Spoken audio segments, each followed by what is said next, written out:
Hello there, and welcome to Science Reshaped, a calm corner of the universe where your thoughts can loosen and science becomes a soft lullaby for the night. Tonight's exploration drifts toward one of the strangest questions that has ever whispered through both dreamers and scientists alike. Are time slips and mysterious travelers through history truly real? Or are they reflections of our quiet wish to step outside the steady current of time itself? Before we drift further, take a slow breath, settle in, and if these gentle cosmic wanderings bring you peace, you can subscribe to Science Reshaped. When you do, tell us where you're listening from and what hour it is for you right now. It's always wonderful to see the tiny lights of time zones joining. Scattered moments gathered under one sky. Now, dim the lights. Maybe let a fan hum softly in the background. And if your mind begins to wander, that's all right. Let it. We'll still be here, quietly unfolding the story. Imagine walking down a street you know by heart. You've crossed it 100 times. The same cafe window glowing, the same faint rhythm of footsteps between familiar buildings. The air smells of rain and stone. Afternoon light hums across ordinary life. But suddenly, something changes. The atmosphere thickens, the color drains, and silence pools like the moment before thunder. You blink. The cars are gone. The pavement has turned to cobblestone. The air smells not of rain, but of coal smoke and horses. The people rushing past wear coats and hats from another century. You blink again, breathe, and just as quickly, it's gone. The present rushes back in a flood of noise and motion. You're standing where you were, yet something feels fragile, thinner, as if you just brushed against the impossible. That delicate shiver people describe, that sense of slipping sideways through the world, is what some call a time slip. It's not a machine or a portal. It's a moment when the familiar fabric of reality seems to loosen and reveal another thread beneath. Some say it's the imagination or a trick of memory. Others whisper that the past, present, and future all coexist, like pages in one vast book. And every so often, a page turns the wrong way. We like to think of time as a line, a clear, clean path from yesterday to tomorrow. But in truth, it behaves more like a vast ocean. We drift through its invisible tides. Clocks insist that time moves evenly, second by second, but our minds know better. A minute in fear can feel endless. An hour in laughter disappears like breath. Albert Einstein once said, "Time doesn't flow the same for everyone. It bends, stretches, and curves depending on motion and gravity." He pictured the universe not as a stage where events happen, but as a woven fabric, space-time, capable of rippling and folding. Picture that fabric as a soft sheet. If you press your hand into it, the cloth dips under your touch.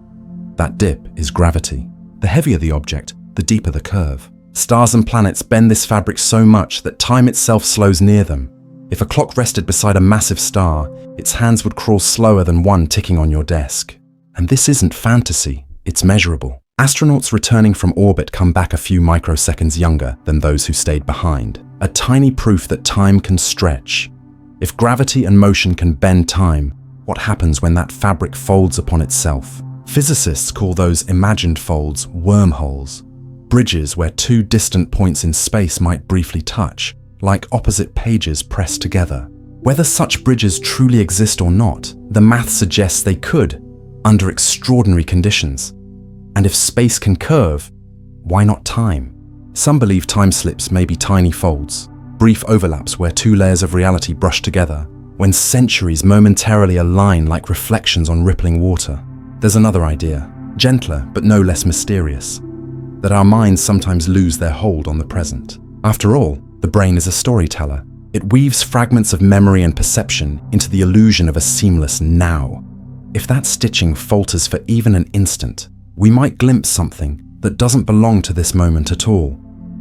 Perhaps that's what happens to those who swear they've walked into another century. Maybe they stepped not through time, but through the fragile seams of consciousness itself. Still, the fascination remains. Ordinary people, travelers, workers, students, who never sought the extraordinary, suddenly claim to have stood in vanished streets, spoken with the long dead, or glimpsed futures not yet born. Skeptics argue that stress or electromagnetic fields can confuse perception, splice memories, or project old impressions onto new surroundings. A sound, a scent, a pattern of light. Any of these could summon vivid hallucinations of the past. Yet others say that such neat explanations feel too small for what is described. The texture of the air, the exact tone of light, the intricate details, they defy invention. Whether illusion or true encounter, these moments make us question if time is really as solid as we pretend.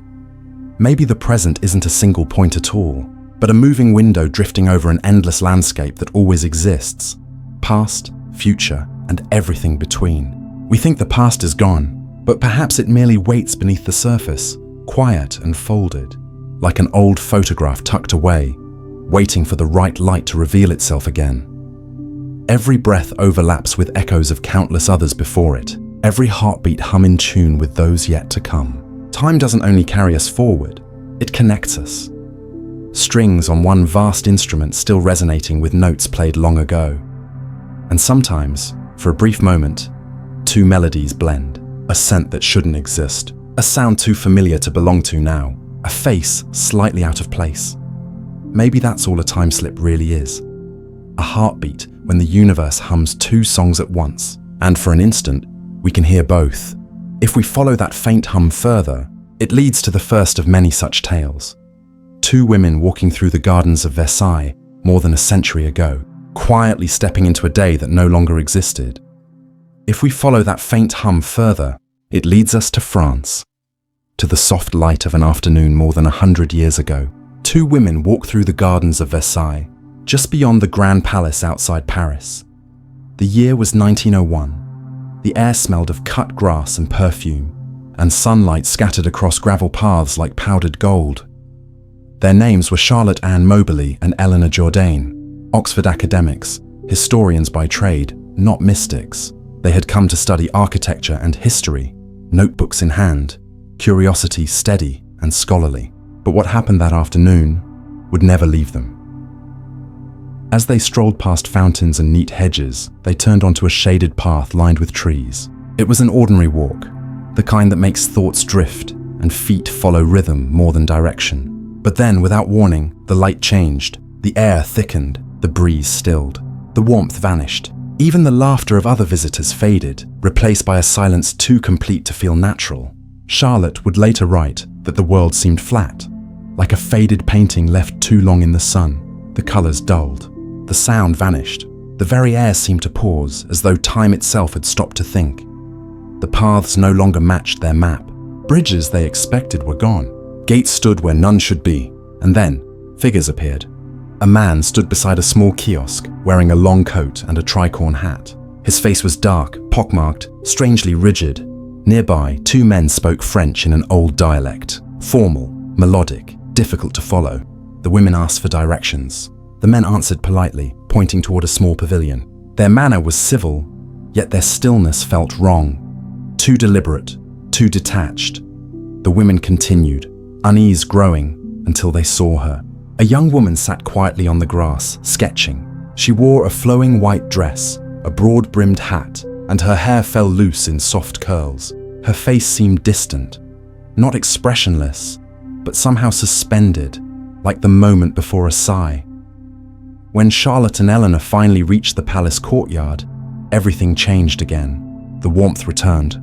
The chatter of tourists and the hum of insects filled the air once more. The spell broke, and so did their sense of normality. Days later, comparing notes, they realized the full strangeness of what had happened. The paths they'd taken no longer existed. The bridges had been demolished decades earlier. And the woman sketching, they recognized her later, unmistakably, from a portrait painted in 1789, Marie Antoinette herself. They published their experience years later under the title An Adventure. It became one of the most famous time slip accounts in history. Skeptics called it fantasy, delusion, invention.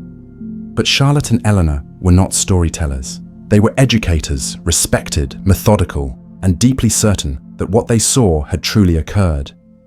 Their descriptions of long-vanished structures were later confirmed by historical records and architectural drawings unknown to them at the time. It seemed that for one extraordinary afternoon, they had stepped into another century, into the final years before the French Revolution. Even Carl Jung found their story compelling. He once described visiting a baptistry in Italy, vividly recalling mosaics of the Red Sea rendered in blue and gold. Years later, he discovered that the mosaics had been destroyed hundreds of years before, yet his memory of them was exact. To Jung, this was not delusion. It was proof that the mind could reach across time, touching something preserved beyond ordinary perception. Science prefers clear boundaries, but stories like these gently bend them. If time is not a single thread but a woven tapestry, perhaps these women didn't move through history. Perhaps they brushed against another layer of it. Maybe Versailles did not haunt them. Maybe it remembered itself. There's an old belief that places retain impressions, that stone and air over centuries record the echoes of what they've seen, not because they think, but because the universe remembers. Every sound, every warmth, every voice leaves its mark. Given the right moment, that memory may replay. Perhaps Versailles was not haunted by ghosts at all, but by the echo of an afternoon that never truly ended. Maybe those gardens still hum faintly with laughter from 1792. And for a few moments in 1901, two women simply heard it again. The mind wants stories that fit neatly into truth or illusion, but time does not always allow that comfort. Sometimes what we experience sits quietly between, too detailed to dismiss, too strange to explain, and in that delicate space between reason and wonder, something beautiful stirs, the feeling that maybe the world still holds moments folded gently within itself, waiting for someone to walk through. Years later, Charlotte and Eleanor returned to Versailles, trying to retrace their steps. But the bridges they remembered no longer stood.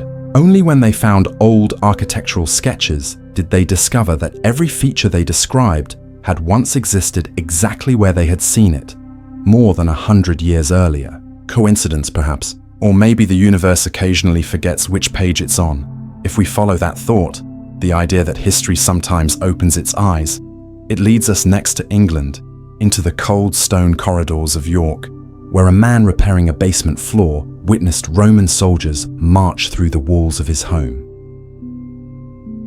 The next thread in our quiet journey takes us far from the sunlight of Versailles and into the cool, damp shadows of northern England. The year was 1953 in the ancient city of York, a place where history runs deep beneath the streets. Beneath every cobblestone lies another, older one. Beneath every foundation, another world asleep. In one such house, on a narrow lane near the city centre, a plumber named Harry Martindale was repairing a basement wall. It was ordinary work, the kind done with quiet focus. Pipes, stone, a bit of dust. But York's soil hides layers of time, and that day, one of them stirred. Harry was standing on a ladder, adjusting a pipe above his head, when he heard something strange. At first it was faint, like the low rhythm of distant drums. He paused, thinking it might be traffic above, but the sound grew louder, sharper, until it echoed through the brick walls around him. Then came the other sound, the heavy, synchronized clop of hooves on stone. He looked toward the far end of the basement, and what he saw froze him in place. Out of the solid wall emerged a column of men, not as ghosts, not transparent but solid, real and impossibly alive. They marched in formation, their feet moving at waist level, as though walking on a road buried beneath the floor. Their tunics were short and rough, their sandals strapped tightly around their calves, their helmets dull with age. Each carried a rectangular shield and a short sword. One man rode at the front, his expression unreadable beneath the faint torchlight. Harry could hear the jingle of metal, the rasp of leather, even the tired breath of the horse. But the strangest detail was the silence beyond the marching.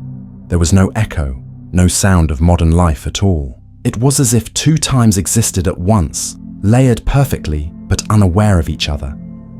He crouched, trembling, until the last soldier disappeared into the opposite wall. When the sounds finally faded, he ran upstairs, pale and shaking. For years he told no one, afraid of ridicule.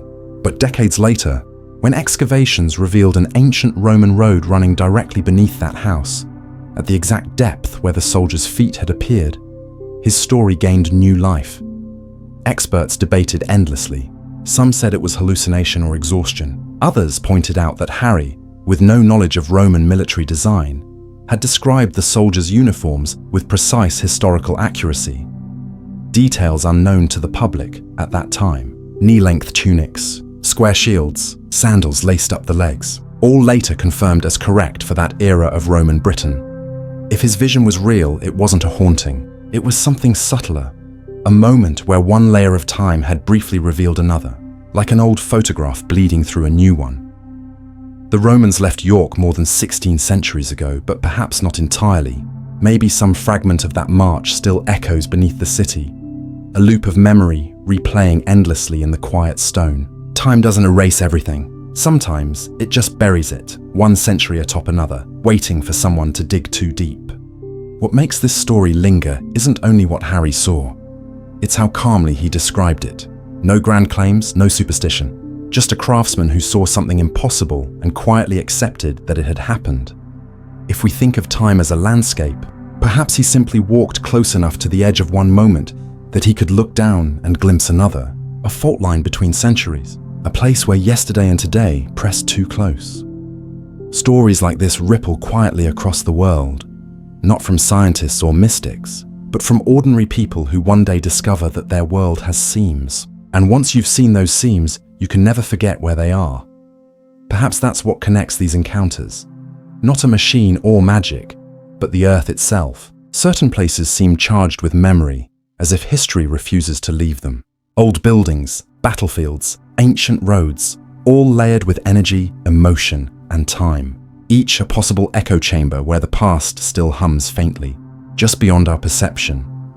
Some researchers believe this might be linked to electromagnetic resonance, that places heavy with history carry unique magnetic patterns. Just as audio tapes record sound on magnetic film, perhaps the ground itself records moments, and when those patterns shift, like the flicker of a forgotten signal, a fragment of the past plays back.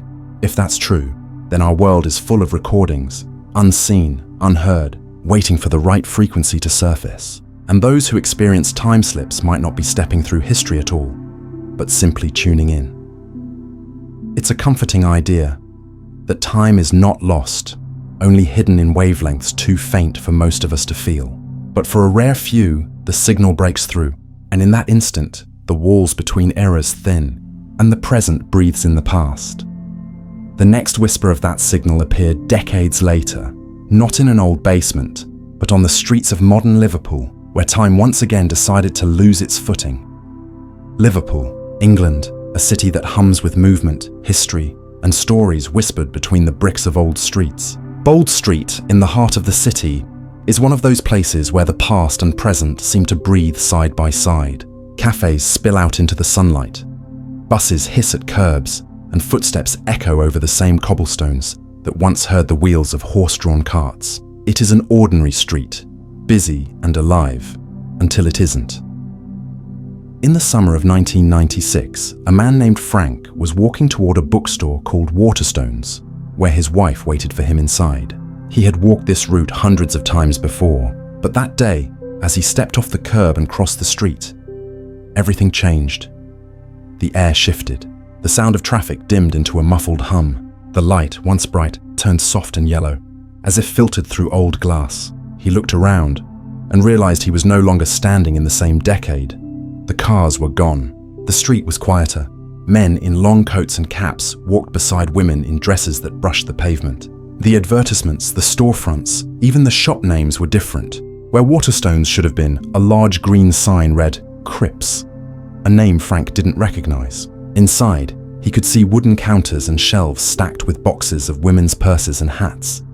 Confused but strangely calm, he walked toward the entrance. Just then, a young woman crossed the street ahead of him, her expression dazed and uncertain. She too seemed to notice that something was wrong. She looked around, blinking rapidly, as though trying to wake up from a dream. Frank followed her gaze, and in that instant, the world snapped back. The colors brightened. The noise of modern life returned. Cars rolled by again, and the shop front ahead now read Waterstones, just as it always had. But the young woman was still standing there, pale and trembling. When Frank approached her, she whispered, "Did you see that too?" Later, she explained that she had been walking toward the same bookstore. But when she looked up, she'd seen Crips, the old clothing shop that had closed in the 1950s. She described the same strange silence, the same amber light, the same old-fashioned people passing by. Two witnesses, one moment, shared across decades. Neither sought attention, neither could explain it, but both had walked, for only a few seconds, into another time. Stories like this one have surfaced from Bold Street for years. Different witnesses, different days, but the same uncanny pattern. A sudden stillness, a shift in light, a feeling that the world has slipped its gears. People stepping into shops that no longer exist, then finding themselves back in the present as though time itself had blinked. Skeptics point to the brain's vulnerability, to déjà vu, false memory, or stress-induced dissociation. The human mind is capable of constructing entire realities in an instant, drawing on fragments of memory, history, and imagination. But those who have lived these moments describe something far too vivid. Textures, sounds, smells, and emotions so detailed they cannot be dismissed as dreams. If we think of time as layers of transparent film, perhaps certain places steeped in emotion, rich in memory, allow those layers to momentarily align. Bold Street, with its centuries of life stacked beneath its cobblestones, might be one such place. Each footstep walking not only over space, but over time itself. There's another theory too, one that drifts close to the edge of both science and mystery. Our world is constantly bathed in invisible frequencies, radio waves, magnetic fields, pulses of energy that carry voices, data, and light. What if consciousness, in moments of stress or stillness, can accidentally tune into a different frequency, not of space, but of time? A kind of temporal broadcast still playing from a century ago, faint but still alive in the air around us. After all, the Earth holds memory. Magnetic stone and iron-rich soil can store patterns of energy the same way a tape stores sound. And human emotion, especially fear, joy, or pain, can leave a stronger imprint than any device. If such imprints exist, then certain minds might simply be better receivers. And sometimes, for reasons unknown, the frequency slips, and a person finds themselves standing between broadcasts, hearing echoes from another age. It's a haunting idea, yet strangely comforting, because it suggests the past never truly disappears. It only fades to a different wavelength, still humming softly beneath the present. Frank never sought fame. He told his story once, quietly, and refused further attention. The young woman who saw the same thing vanished from records, her name never found again. But the story remains, one of many from Bold Street, each as strange and serene as the last. If all these accounts share a single truth, it's this: the boundary between now and then might not be a wall at all, but a curtain. And every so often, the wind moves just enough to let us glimpse what lies behind it. From the shaded streets of Liverpool, our story drifts outward again, across oceans and decades, to tales of strangers who appeared in the wrong century altogether. Men found wandering with clothes and currencies from futures that hadn't yet arrived. Stories that puzzled investigators, terrified witnesses, and left behind questions that still have no answer.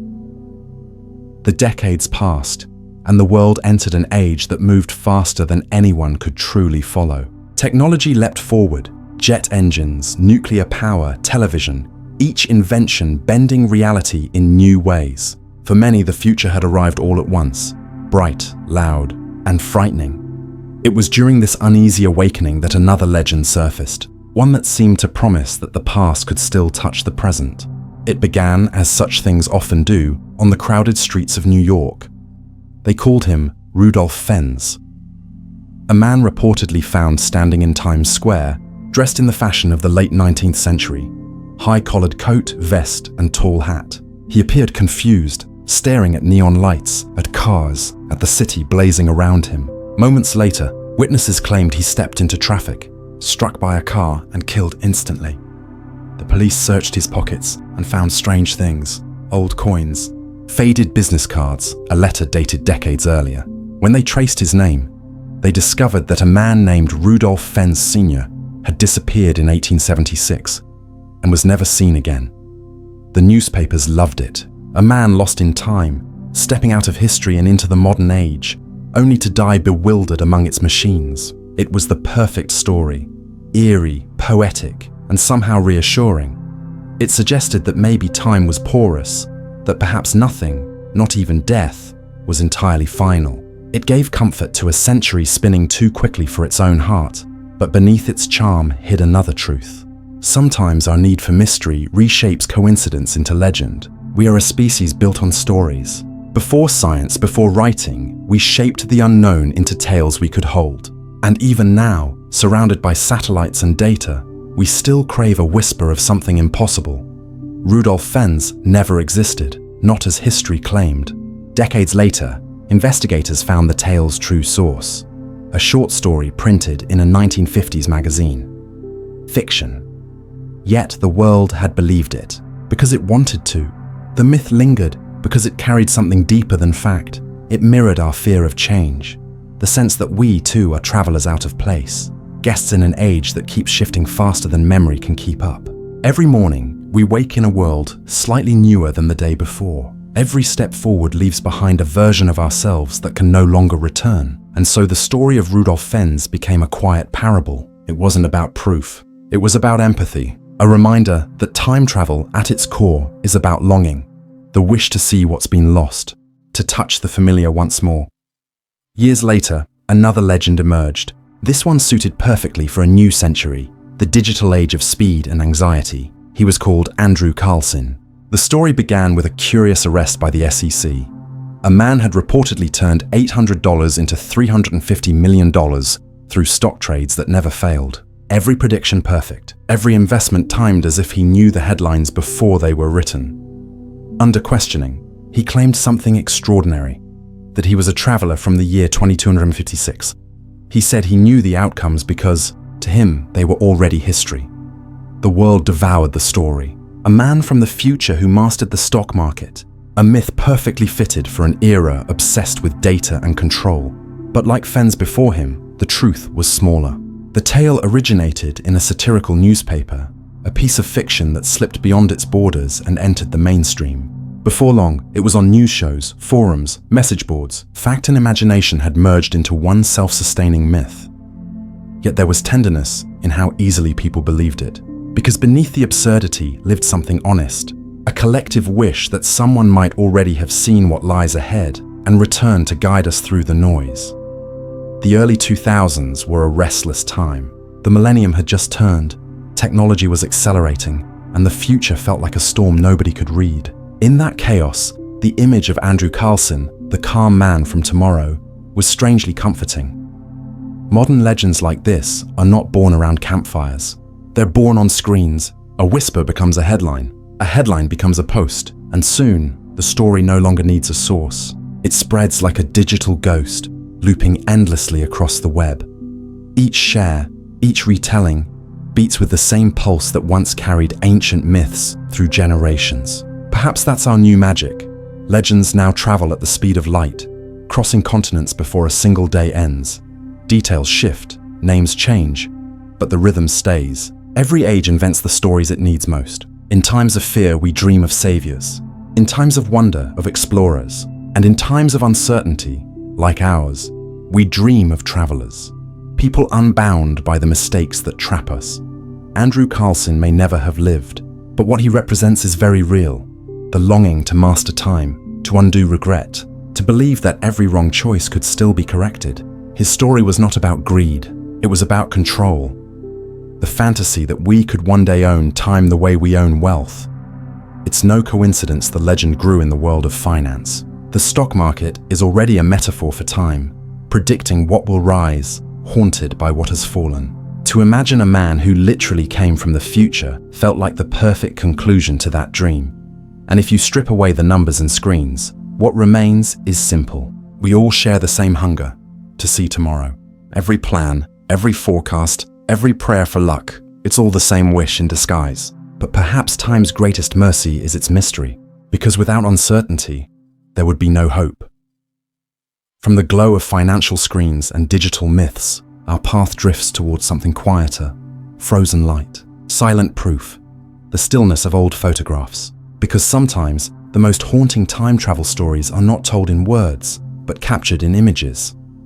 Every photograph is a kind of time machine. It traps light that once touched another world, a street, a face, a fleeting gesture, and carries it forward to us. When you hold one between your fingers, you are not just looking at an image. You are looking through a window that opens into a moment still breathing somewhere, faint but alive.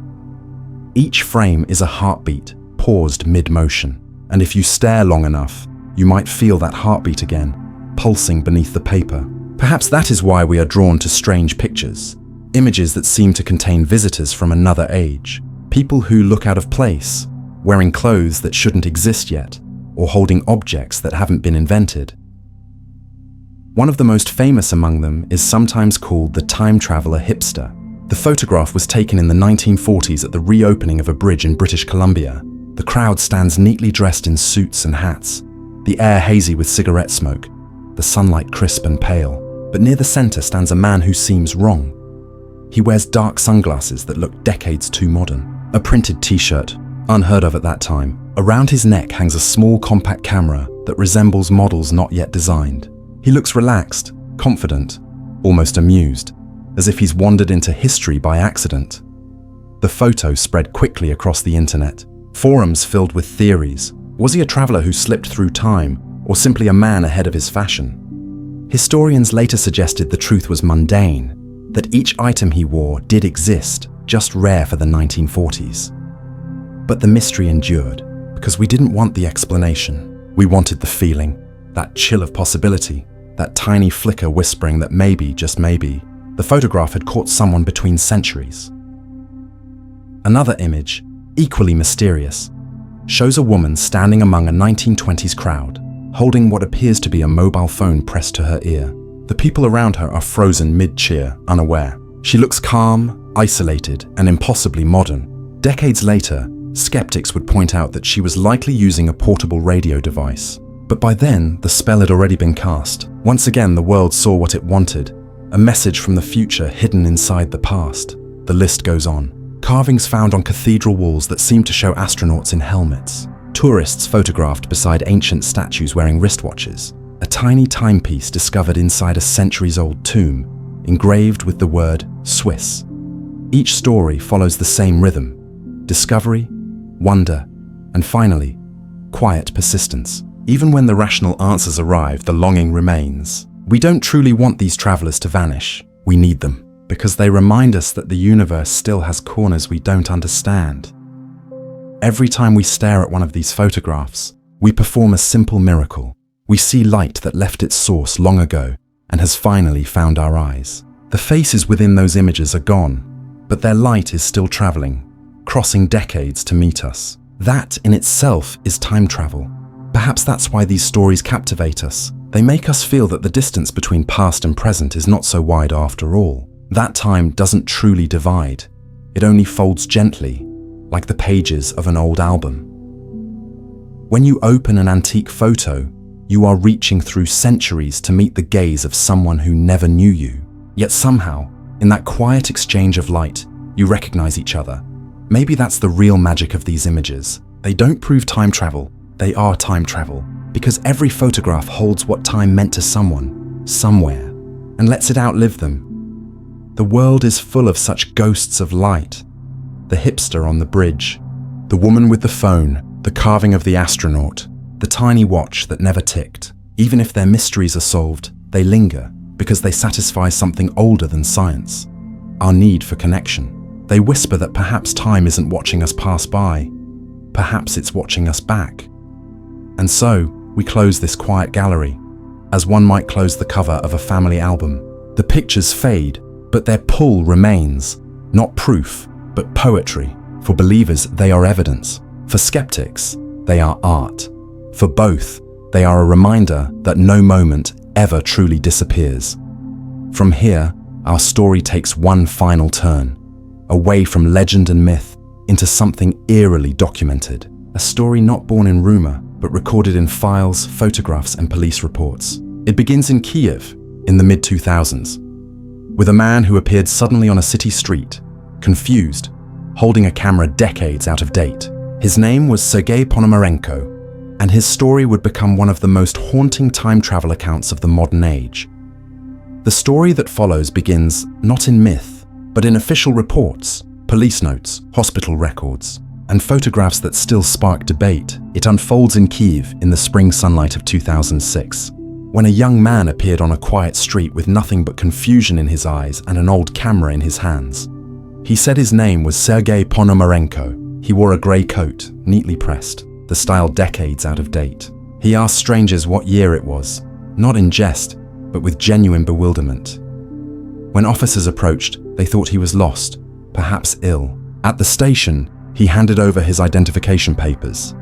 Yellowed, fragile, dated 1958. He spoke calmly, politely, insisting he'd left home that morning to visit his girlfriend, Valentina, and had seen a strange light in the sky, then found himself standing amid cars and glass towers he couldn't understand. Inside his old Yashica-type camera, investigators found undeveloped film. When the negatives were processed, they revealed a vanished Kiev, shorter skylines, Soviet banners fluttering across the streets, and trams long since retired. In one photo, Sergei stood smiling beside a monument that had been demolished decades earlier. The details were too precise, too accurate for coincidence. The film itself was authentic. The emulsion type no longer manufactured. Experts found no signs of tampering. And yet, how could such a man simply appear, unchanged, from half a century past? Doctors examined him. His health was normal, but each time they asked the date, his pulse raced. "It's 1958, he repeated. "What are these glowing clocks? Why do the telephones have no wires? Why does everything move so fast?" They kept him under quiet observation.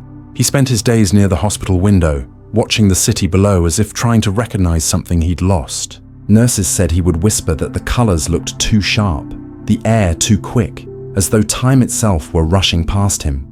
To some, his case was psychological, a man whose mind fractured under unknown strain. To others, it was proof of something stranger. When the final frames of his film were developed, they showed white streaks and bursts of light, as if the negatives had been burned by invisible fire. A physicist called them ionization marks, meaning that for a moment, the film had been exposed to energy beyond normal light. If light is the handwriting of time, perhaps Sergei's film carried a message written in a language we couldn't yet read. After several days, he seemed calmer. Then one morning, his room was empty, the sheets untouched, the window slightly open. He was gone. No one saw him leave. Weeks later, a photo surfaced on a local news broadcast. An old image of a crowded Kiev street, decades earlier. Among the faces was a man who looked exactly like Sergei, holding the same camera. Whether coincidence or confirmation, it felt as if the circle had closed. The traveler who came from the past had returned to it. Those who believe say time had corrected itself, folding neatly, setting him back where he belonged. Skeptics call it myth layered over misidentification, but whichever version you choose, the echo remains. A story symmetrical as a reflection. Appearance and disappearance, photograph and legend. Years later, another whisper joined it. A doctor who once treated Sergei reportedly received an envelope with no sender's name. Inside was a photo of a man by a riverside, older but familiar, holding the same antique camera. The date written on the back read 2050. No one could confirm where it came from. But like all great mysteries, it didn't need confirmation to endure. It only needed that quiet pull, the sense that maybe somewhere time had folded and someone had found the edge. Perhaps Sergei was an actor in a forgotten television segment, or perhaps a man who walked too close to the seam of the world and slipped through. Either way, his story became more than rumor. It became reflection. We chase travelers from the future, but what we're truly seeking is the comfort that our own lives might ripple outward, leaving faint footprints in centuries yet to come. And just when the tale of Sergei seemed to end, another piece surfaced. A final letter said to have arrived long after he vanished. Addressed to Valentina, no return address. The ink faded, the handwriting unmistakably his. Weeks turned to months, and the story of Sergei drifted like a rumor carried by the wind. From journalists to late-night radio hosts, from coffee tables to internet forums. Most dismissed it, of course. Cities collect mysteries the way trees collect leaves. They fall, they gather, and eventually they are swept away. But this one lingered, maybe because hidden beneath the strangeness of a scientific impossibility was the softness of a love story. It began with a letter. It arrived quietly in a modest apartment on Kiev's left bank, addressed to a woman named Valentina. Her neighbors said she was quiet, kind, and rarely spoke of the past. She lived alone, tended a small balcony garden, and still used an old rotary phone long after the world had moved to digital screens. When the envelope appeared in her mailbox, she almost didn't open it. There was no return address, only her name, written in looping cursive, elegant and familiar. but something in her heart must have recognized the hand that wrote it. Inside was a single sheet of paper, yellowed at the edges, yet impossibly well preserved, as though sealed from air and time. The letter began simply, "My dearest Valentina." The handwriting, she would later tell a friend, was unmistakably Sergei's. He wrote that he was safe, though lost, that he had found himself in a world both beautiful and disorienting.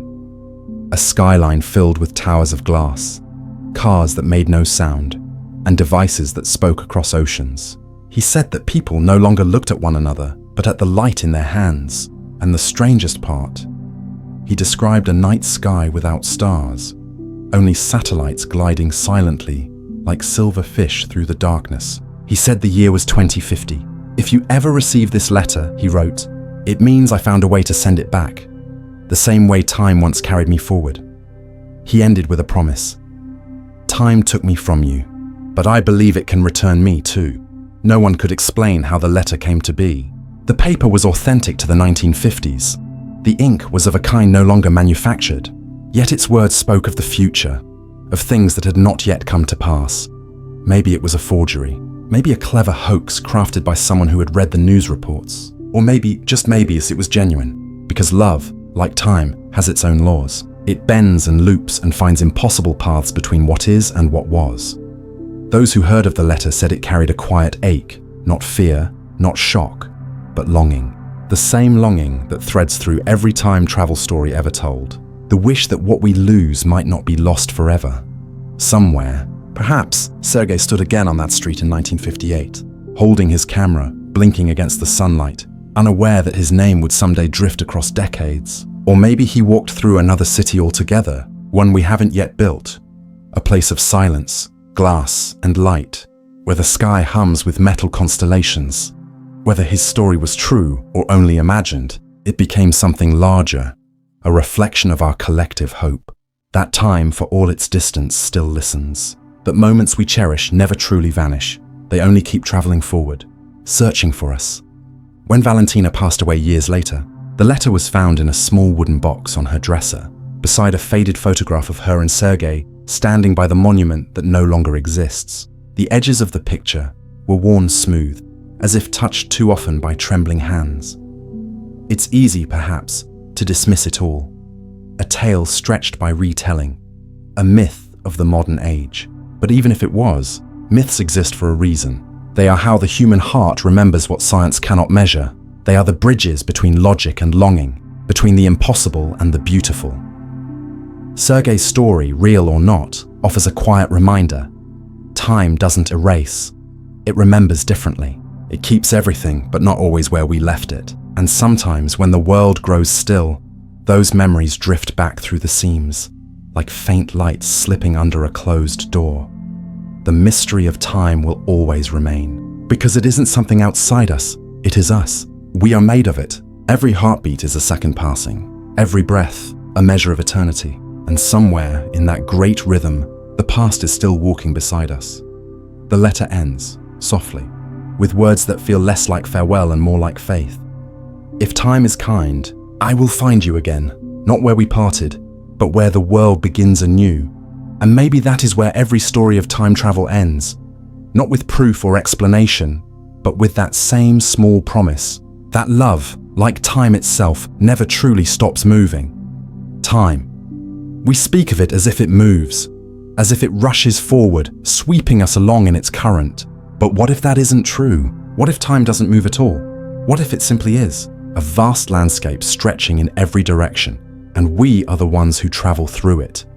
Einstein once said that the distinction between past, present, and future is only an illusion, though a persistent one. Every moment that has ever existed still exists. Every instant that will exist is already there, waiting quietly beyond our reach. We experience these moments in sequence because our minds are built that way, like a needle tracing along the grooves of a record. But the record itself contains the entire song, beginning to end, already complete. Maybe that's why stories of time travel resonate so deeply, because somewhere inside, we already sense that the past isn't gone. It's still here, silent, invisible, folded just beyond sight, When we remember something vividly, a voice, a laugh, a scent, it doesn't feel like imagination. It feels like visitation, as if we are briefly standing beside the person we once were, the people we once loved. Memory, in that sense, is a kind of time machine, built not of metal, but of emotion. Modern physics agrees, in its own quiet way. Quantum theory suggests that time may not flow uniformly, that events can influence each other across distances, even backward. Particles seem to remember paths they never took, as if cause and effect are not fixed but intertwined. To us, this sounds mystical. To the universe, it's simply the way things are.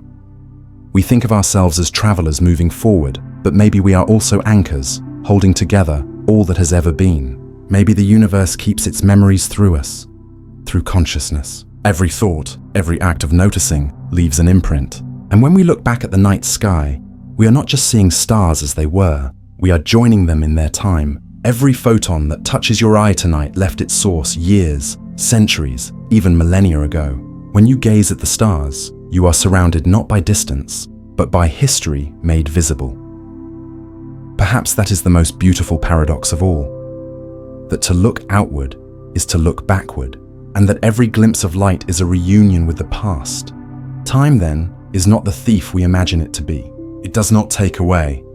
It only changes where things are kept. It hides what we've lived behind curtains of motion, waiting for the right angle of memory to reveal it again. And if the universe remembers everything, then perhaps nothing is truly lost. Not the voices that once spoke, nor the laughter that once filled a room, nor the love that once held two people together. They are all still there. Echoes that never stop traveling. Maybe time is not a river that carries us away, but an ocean, and we are its waves, rising, falling, reshaping, but never truly gone. And if that is true, then every goodbye is only a change in direction, not an ending, because somewhere, in another corner of that great sea, the moment still exists, untouched, waiting for us to drift back to it.